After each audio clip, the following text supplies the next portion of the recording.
Hello. My name is Takamichi Yamato. Today our group will present our project called Michi's Lab, which is a laboratory equipment management system developing using PHP, MySQL, HTML, and CSS. Okay, so let's go to look at our presentation.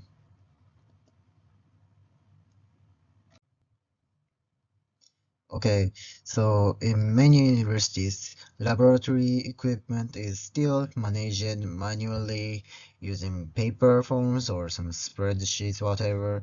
Like this traditional process create several problems. For example, like equipment record can become like outdated, or some different staff member may update the same information separately, and the users often cannot tell whether the equipment is currently available or not. Then, as a result of the laboratories may experience double booking, missing records, or some delay update, and difficulty tracking who borrowed a specific equipment. To solve these issues, we developed a Beaches Lab website, a web application that centralized laboratory equipment management into one system. Then the system allows user to log in like securely, search available equipment, rent equipment, or some report damaged equipment, or and some any kind of access laboratory reservation function.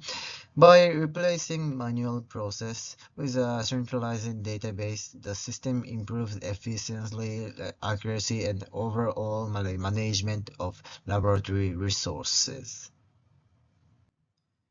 Okay, so this part is like just showing the web application website of the logo for the Mitch's lab, like mostly images like the experiment kind of things, cause it's the relating to the science. That's why.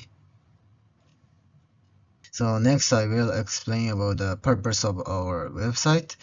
The main purpose of Michi's lab is to make laboratory management more efficiently by replacing manual paperwork with a digital system.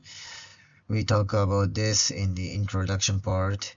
So instead of checking paper records, users can quickly search for equipment and immediately see its availability or some condition or some category. Then our website also improves accountability because every rental is like recorded in the database together with the user information.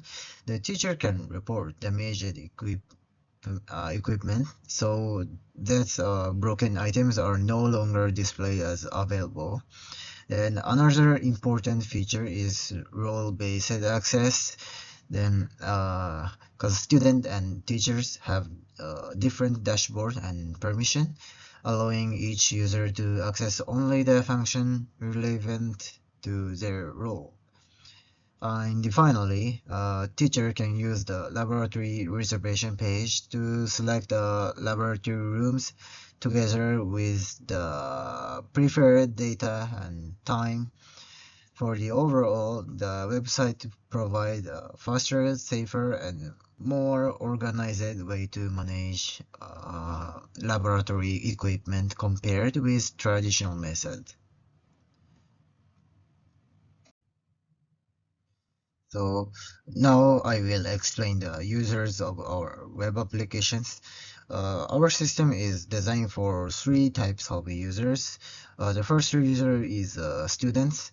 The student can log in, browser the equipment list, search for equipment by name or some category, and submit rental request. Then, however, student cannot access the teacher's function, such as reporting equipment or some folder reserving laboratory rooms. The second user is teachers. Teacher have additional permissions. Beside viewing equipment, they can report damaged equipment or some access the teacher's dashboard and use the laboratory reservation pages. And this allows teacher to manage laboratory activities more effectively. The third user is the laboratory assistant. Then in our original system design, laboratory assistant were planned to manage rental requests and equipment records. Then also the database already contained an assistant table. The assistant login and the dashboard have not yet being fully implemented. Therefore, the current version mainly supports students and teachers, while the assistance module is planned as future works. Oh, now it's my turn now. So, hello everyone, my name is Benshen, and this slide is going to talk about the Mitchell Lab website. So, as you can see here, it's a student dashboard. So, what's inside the student dashboard?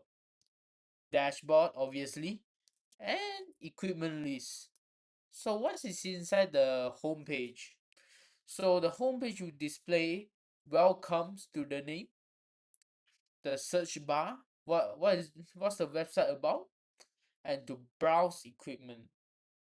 So they can just simply like enter the equipment name and press search to get the equipment, or they don't need to type. There's an equipment list too. In the equipment list, they can just run by pressing that button, run this equipment. Then it will just say rented, and you are ready to collect at the assistant counter.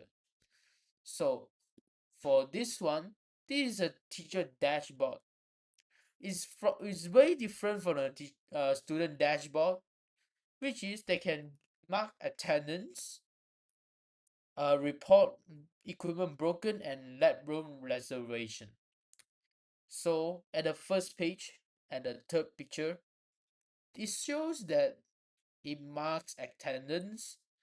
Then the equipment safety, it you can just press the button. It will redirect you to the report for page. You can just simply enter the equipment ID. Then it will say equipment report broken successfully. If you don't want to go and redirect there, you can just go to the equipment list as shown in picture 2.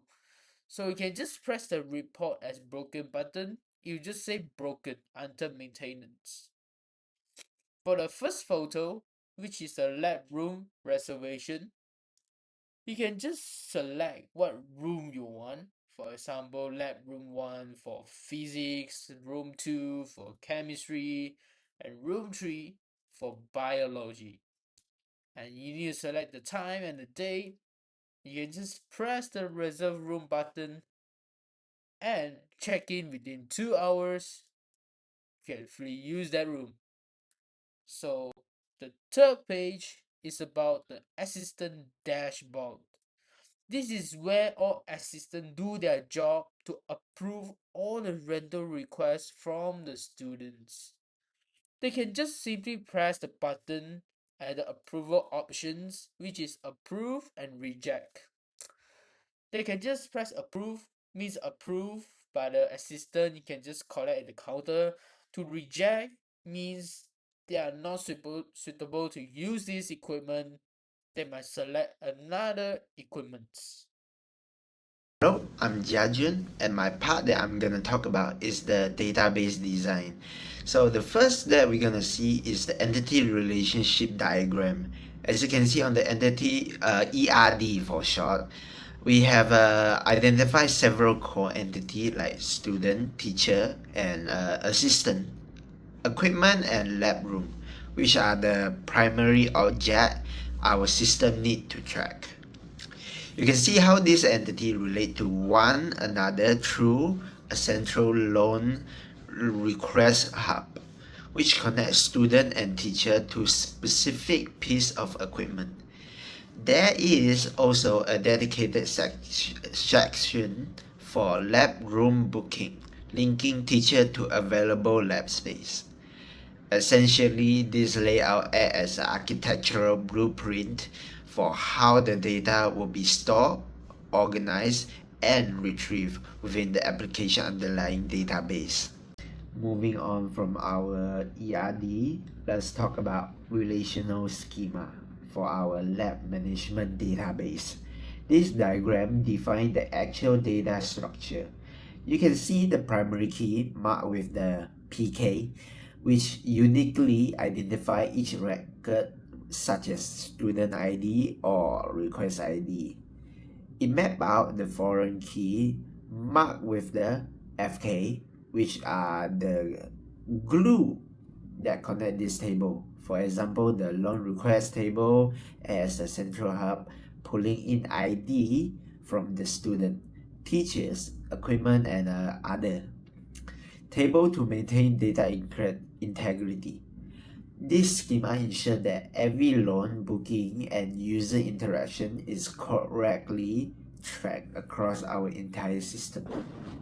After completing the relational schema, we'll be talking about data dictionary. While the ERD shows the level relationships and the relational schema show the table connections, this dictionary provides the true source for every single field in our database. It defines the data types such as wall chart or date, confirm constraint like identifying which field are primary key, and include a description for each field to ensure all of it working on the system understand exactly what the data represent.